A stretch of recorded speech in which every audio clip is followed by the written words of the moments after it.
بسم اللہ الرحمن الرحیم۔ ہمارا آج کا سبق ہے خطبہ حجۃ الوداع۔ بچے، خطبہ وہ وعظ جو نماز جمعہ یا عیدین میں پڑھا جاتا ہے اس کو خطبہ کہتے ہیں، جبکہ حجۃ الوداع حضور صلی اللہ علیہ وسلم کے آخری حج کو کہتے ہیں۔ تو آئیے شروع کرتے ہیں۔ خطبہ حجۃ الوداع۔ حضرت محمد صلی اللہ علیہ وسلم روئی زمین پر اللہ تعالیٰ کے آخری نبی اور رسول ہے۔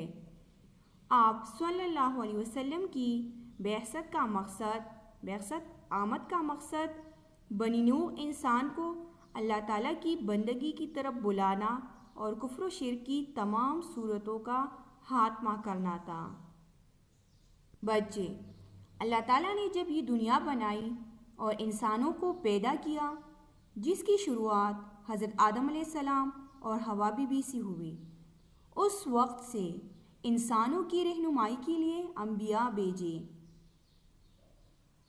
اور پھر وقتاً فوقتاً انبیاء بھیجتے رہے۔ ان انبیاء کا یہی کام ہوتا کہ وہ اللہ کے راستے سے بھٹکی ہوئی لوگوں کو سیدھا راستہ دکھاتے، برے کام کرنے سے منع فرماتے اور ایسے کام کرنے کا حکم دیتے جو اللہ تعالیٰ کے پسندیدہ کام ہوتے۔ ان میں سب سے آخری نبی حضرت محمد صلی اللہ علیہ وآلہ وسلم ہے۔ حضرت محمد صلی اللہ علیہ وسلم اللہ تعالیٰ کے آخری نبی اور رسول ہے۔ اور بچے، یہ میں نے آپ لوگوں کو سبق ایمانیات میں ڈیٹیل میں بتایا تھا کہ رسول اس کو کہتے ہیں جس کو اللہ تعالیٰ نے لوگوں کی تعلیم کے لیے بھیجا ہو اور ان کو نئی شریعت بھی دی ہو، جبکہ نبی اس کو کہتے ہیں جس کو اللہ تعالیٰ نے لوگوں کی تعلیم کے لیے بھیجا ہو لیکن ان کے لیے نئی شریعت کا ہونا ضروری نہیں۔ اور یہ بھی میں نے آپ لوگوں کو مثال کے ذریعے سمجھا دیا تھا کہ نبی کو نبی اور رسول دونوں کہتے ہیں۔ آپ صلی اللہ علیہ وسلم کے آنے کا مقصد تھا تمام انسانوں کو اللہ تعالیٰ کی بندگی کی طرف بلانا، ایک اللہ کی عبادت اور وحدانیت کی طرف بلانا اور کفر و شرک کی تمام صورتوں کا خاتمہ کرنا۔ مطلب کفر و شرک کی جتنی شکلیں تھی، مثلا کوئی بتوں کی پوجا کر رہا تھا، کوئی آگ کو اپنا معبود بنائے بیٹھا تھا، کوئی لوگوں کو اپنی حاجات بتا رہا تھا، ان سب کو جڑ سے ختم کرنا تھا، کیونکہ اللہ تعالیٰ وحدہ لا شریک ہے۔ یہ پوری دنیا اس نے بنائی ہے، وہی اس کا بغیر کسی شراکت کے مالک ہے۔ تو جب وہ اکیلا ہے، اس دنیا اور انسانوں کا مالک ہے، تو پھر ہمیں عبادت بھی اسی کی کرنی چاہیے۔ اور یہی حضور صلی اللہ علیہ وسلم کی آمد کا مقصد تھا کہ تمام لوگوں کو اللہ تعالیٰ کی بندگی کی طرف بلائے۔ آگے ہے سن 10 ہجری میں جب سارا عرب اسلام کے زیر سایہ آ چکا تھا، اللہ تعالیٰ کا پیغام ہر ایک کو پہنچ چکا تھا، تو وحی کے ذریعے اشارہ دیا گیا کہ آپ صلی اللہ علیہ وسلم جس مقصد کے لیے بھیجے گئے ہیں اس کی تکمیل ہو چکی ہے۔ سن 10 ہجری مطلب آپ صلی اللہ علیہ وسلم کا مکہ سے مدینہ ہجرت کرنے کے 10ویں سال، جب مسلمانوں کی تعداد بڑھ چکی تھی اور تقریباً سارا عرب اسلام کے فنا میں آ چکا تھا اور اللہ تعالیٰ کا پیغام ہر ایک کو پہنچ چکا تھا اور لوگ گروہ کے گروہ اسلام کی پناہ میں آ رہے تھے، غلط اور گمراہی کے راستے کو چھوڑ کر ایک اور سیدھے راستے کی طرف آ رہے تھے، اپنی خوشی سے اور دل اطمینان کے ساتھ۔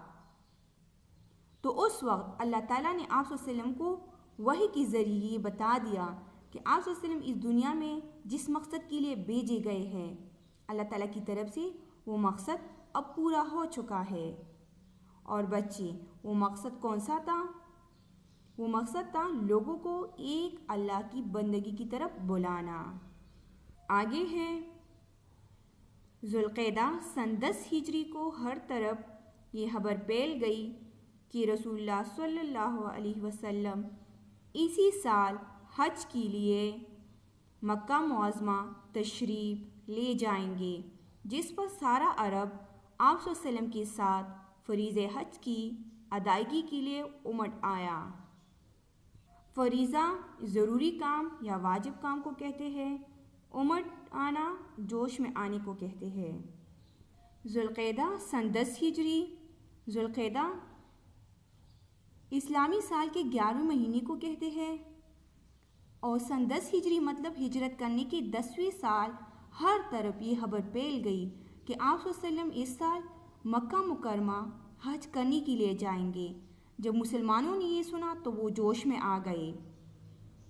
بچے حج کی ادائیگی کا شوق تو ان کے دلوں میں پہلے سے تھا، لیکن چونکہ حالات سازگار نہیں تھے اس لیے نہیں جا رہے تھے، اور دوسری بات یہ بھی کہ حج 9 ہجری میں مسلمانوں پر فرض ہوا، اس لیے اب جب حالات سازگار تھے اور اللہ تعالیٰ کی رسول صلی اللہ علیہ وسلم نے بھی جانے کا ارادہ کیا تو سارا عرب آپ صلی اللہ علیہ وآلہ وسلم کے ساتھ جانے کے لیے تیار ہوا۔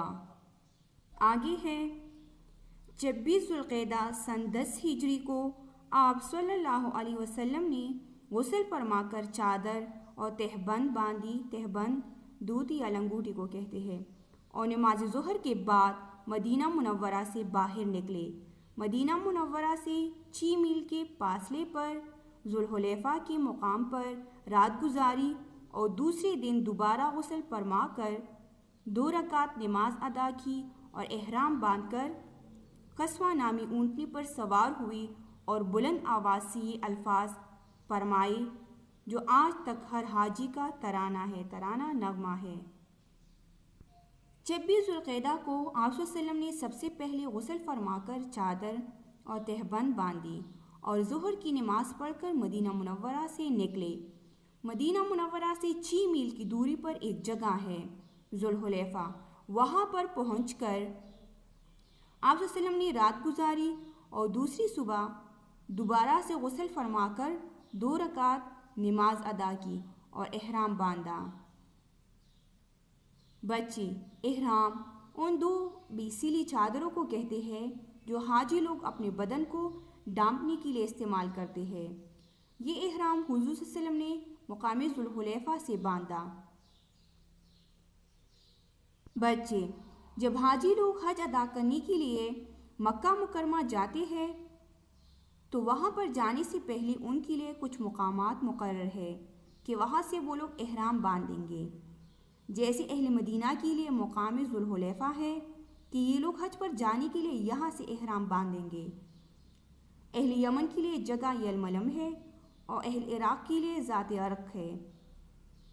یہ لوگ یہاں سے احرام باندھیں گے، لیکن صرف یہاں کے لوگ نہیں بلکہ اگر کسی اور جگہ کے لوگ ہیں لیکن وہ یمن کے راستے یا مدینہ کے راستے سے حج کرنے کے لیے جا رہے ہو تو پھر وہ لوگ بھی اسی جگہ سے احرام باندھیں گے جس جگہ سے جا رہے ہو۔